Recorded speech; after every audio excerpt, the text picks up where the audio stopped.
blessed us with all blessings. All spiritual blessings are mine. Yeah. Blessed be God our Father, who has blessed us with all blessings. All spiritual blessings are mine. Yeah. Mukandiona lelo ndikufina chonchi, mukandiona lelo sikuyenda chonchi. Nkani yake muntu ne I am blessed. Yeah. These blessings are not for me alone. I share with others and also aone. Chikondi mulungu pamoyo.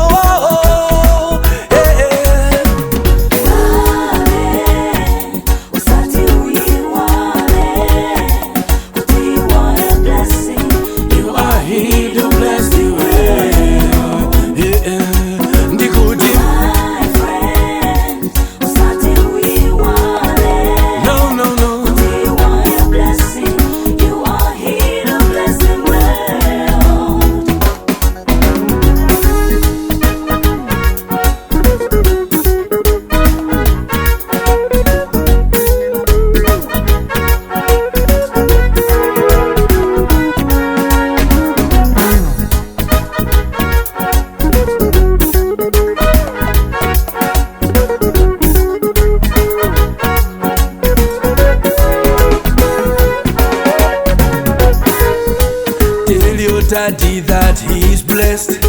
Tell your mommy that she's blessed. Tell your brother that he is blessed. Tell your sister that she's blessed. Tell your cousin that he's blessed. Tell your neighbor that she's blessed. Tell your friend that he's blessed. Tell yourself that you are blessed. Repeat after me, say I am blessed. I am blessed. Repeat after me, say I am blessed. Yeah, yeah. Repeat after me, say I am blessed. I am blessed. Repeat after me, say I am blessed. I am blessed. Repeat after me, say I am blessed.